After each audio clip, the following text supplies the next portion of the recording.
So we were group five. It was me, Dan Bissell, Nathan, and Landon, and we had panic disorder. So the diagnostic criteria was you had to have recurrent unexpected panic attacks, and you had to have four or more of the following symptoms, and it lists 13 symptoms right there in the book.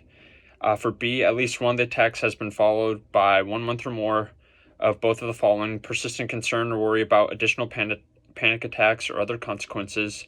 Two, a significant maladaptive change in behavior related to the attacks. And then C, the disturbance is not attributed to the physiological effects of a substance, example, drug abuse or medication, or another medical condition, hyperthyroidism, cardiopulmonary disorders. And then the last one was the disturbance is not better explained by another mental disorder. So what we kind of looked up to pick out a person to do this was Kevin Love.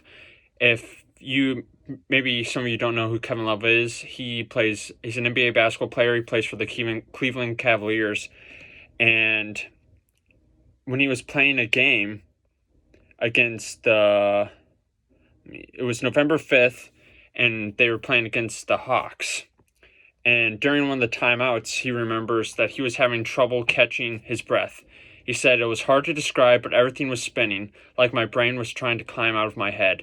The air felt thick and heavy. My mouth was like chalk. I remember our assistant coach yelling something out about a defensive set. I nodded, but I didn't hear much of what he said." And if we see here in diagnostic criteria A, we could see that some of the criteria or symptoms that palpitations, pounding heart, sweating, trembling or shaking, sensations of shortness or breath or smothering, chest pain or discomfort, feeling dizzy.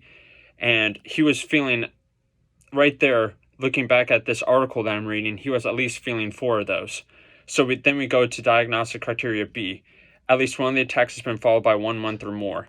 And I remember reading in an article that he said they played another game a couple of days later, and that he felt the same thing where he had to get pulled out of the game because he was freaking out that another panic attack was about to occur. So another attack happened one more time within at least a month notice. And then we see C, the disturbance is not attributed to physiological effects of substance, drug abuse, or medication, or another medical condition. As far as I know, reading articles, he did not have a medical condition. And I don't know if he uses drugs or if he did any other medication, but reading articles, I know that they did not pin it back to any drug abuse or any type of medication that he might have used. And D, the disturbance is not better explained by another mental disorder. Well, we'll find out if that falls in line. So if you have someone with panic disorder, what would be some of the steps? So primary prevention of an illness is to be applied at the level of an entire population, and it helps identify high-risk groups. So maybe with panic disorders, high-risk groups, maybe you look at people coming back from the military. Maybe they would have some certain panic disorders, maybe when they get put in a different situation back home where they might panic.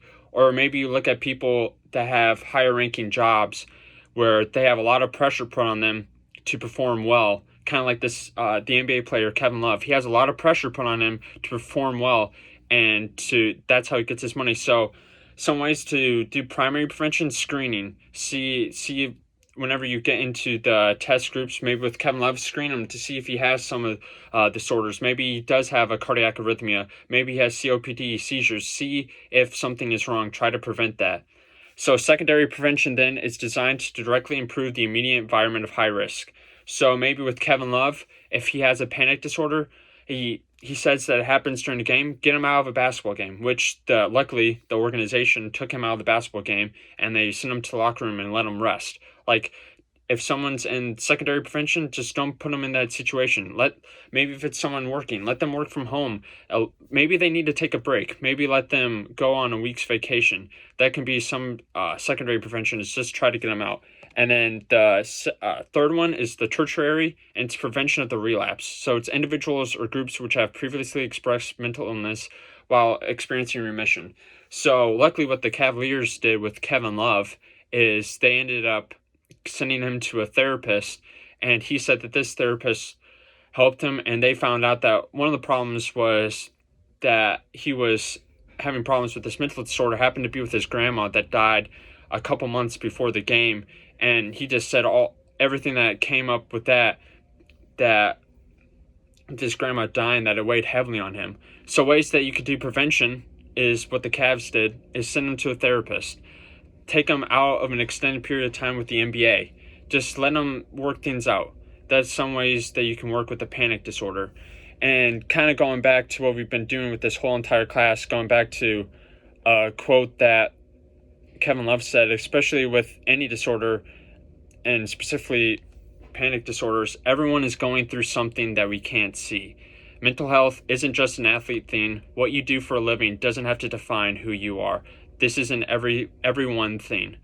And that is so true, especially when doing this, that panic disorders, they can be prevented if you take some precautions and you live your life to the fullest and you rely on God.